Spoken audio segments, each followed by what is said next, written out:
Konsep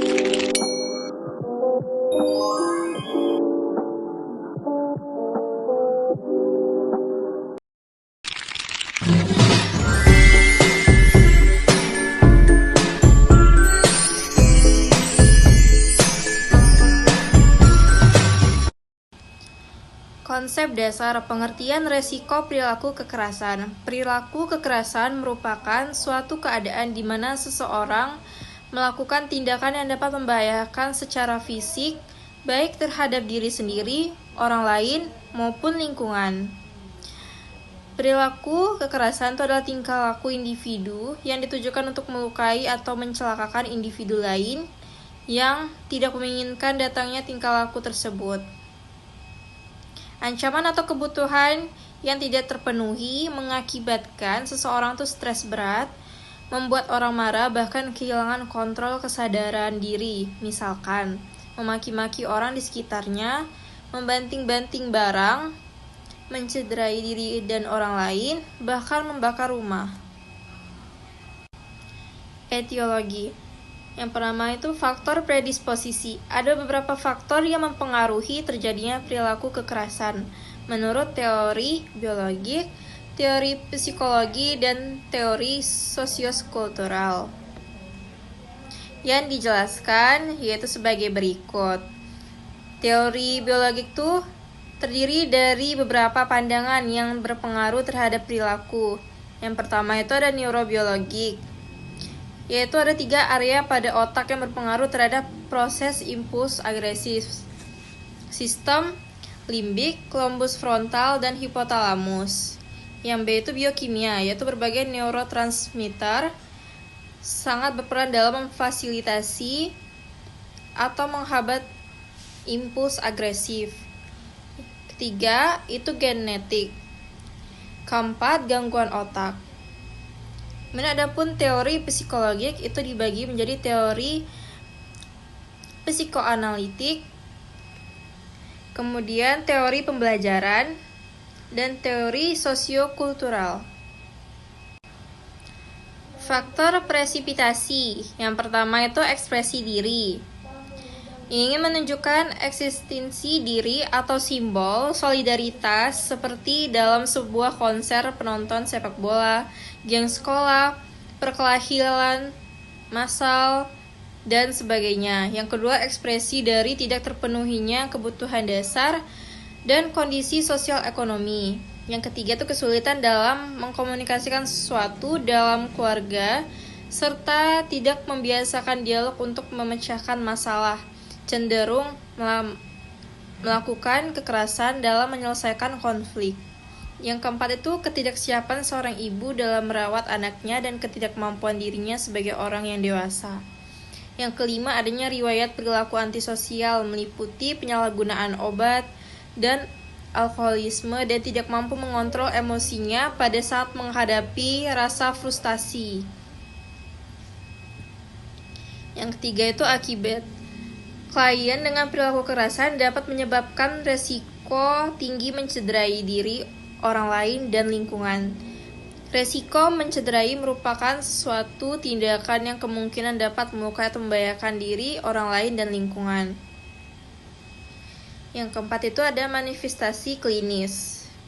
Yang pertama fisik, yaitu muka merah dan tegang. Yang kedua, matanya melotot atau pandangan tajam. Yang ketiga, tangannya mengepal. Yang keempat, rahangnya mengatup. Kelima, postur tubuhnya kaku. Dan keenam, jalannya mondar-mandir. Kemudian ada pun verbal, yaitu bicaranya kasar. Kedua, suaranya tinggi, membentak atau berteriak. Yang ketiga, mengancam serta verbal atau fisik. Dan yang keempat, mengumpat dengan kata-kata kotor. Kelima, suaranya keras. Dan keenam, ketus. Selanjutnya ada pun perilaku, yaitu seperti melempar atau memukul benda atau orang lain. Yang kedua, menyerang orang lain. Yang ketiga, melukai diri sendiri atau orang lain. Yang keempat, merusak lingkungan. Yang kelima, amuk atau agresif.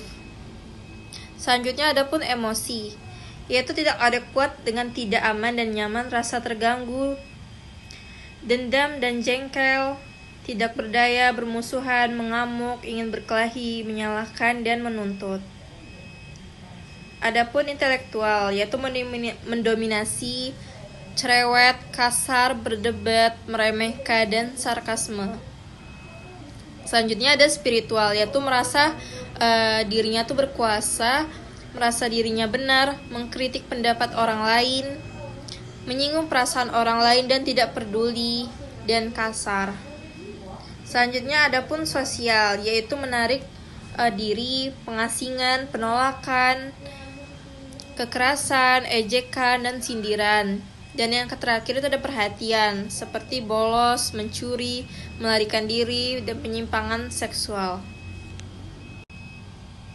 Penata laksanaan yang diberikan pada klien yang mengalami gangguan jiwa amok itu ada 2, yaitu psikofarmakologi. Penggunaan obat-obatan untuk gangguan jiwa berkembang dari penemuan neurobiologi. Obat-obatan tersebut mempengaruhi sistem saraf pusat atau SSP secara langsung dan selanjutnya mempengaruhi perilaku, persepsi, pemikiran, dan emosi. Beberapa kategori obat yang digunakan untuk mengatasi perilaku kekerasan adalah sebagai berikut. Yang pertama itu ada anxiety dan sedatif hipnotis. Obat-obat ini dapat mengendalikan agitasi yang akut.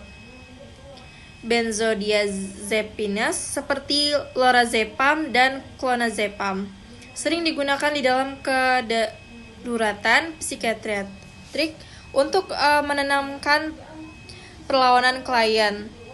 Tapi obat ini direkomendasikan untuk dalam waktu yang lama karena dapat menyebabkan kebingungan dan ketergantungan. Juga bisa memperburuk gejala depresi. Selanjutnya pada beberapa klien yang mengalami disinhibiting efek dari benzo dapat mengakibatkan peningkatan perilaku yang agresif. Dan selanjutnya itu ada antidepresan, yaitu penggunaan obat ini mampu mengontrol impulsif dan perilaku agresif klien yang berkaitan dengan perubahan mood. Selanjutnya yaitu psikoterapi. Terapi kesehatan jiwa telah dipengaruhi oleh perubahan terkini dalam perawatan kesehatan dan reimbursement seperti pada semua area kedokteran, keperawatan, dan disiplin ilmu kesehatan terkait. Bagian ini secara singkat menjelaskan modalitas terapi yang saat ini digunakan baik pada lingkungan rawat inap maupun rawat jalan. Yang pertama itu ada terapi lingkungan. Begitu pentingnya bagi perawat untuk mempertimbangkan lingkungan bagi semua klien ketika mencoba mengurangi atau menghilangkan agresif. Aktivitas atau kelompok yang direncanakan seperti permainan kartu, menonton dan mendiskusikan sebuah film, atau diskusi informal memberikan klien kesempatan untuk membicarakan peristiwa atau isu ketika klien tenang. Aktivitas juga melibatkan klien dalam proses terapeutik dan menimbulkan kebosanan. Selanjutnya ada terapi kelompok. Pada terapi kelompok, klien berpartisipasi dalam sesi bersama kelompok individu. Para anggota kelompok bertujuan sama dan diharapkan memberikan kontribusi pada kelompok untuk membantu yang lain dan juga mendapat bantuan dari yang lain. Yang ketiga itu ada terapi keluarga. Terapi keluarga itu adalah bentuk terapi kelompok yang mengikutsertakan klien dan anggota keluarganya. Tujuannya itu adalah untuk memahami bagaimana dinamika keluarga mempengaruhi psikopatologi klien, memobilisasi kekuatan dan sumber fungsional keluarga, merekstrusisasi gaya perilaku keluarga yang maladaptif, dan menguatkan perilaku penyelesaian masalah keluarga. Dan yang terakhir itu adalah terapi individual. Psikoterapi individu adalah metode yang menimbulkan perubahan pada individu dengan cara mengkaji perasaan, sikap, cara pikir, dan perilakunya. Terapi ini memiliki hubungan personal antara ahli terapi dan klien. Tujuan dari terapi individu yaitu memahami diri dan perilaku mereka sendiri, membuat hubungan personal, memperbaiki hubungan interpersonal, atau berusaha lepas dari sakit hati atau ketidakbahagiaan.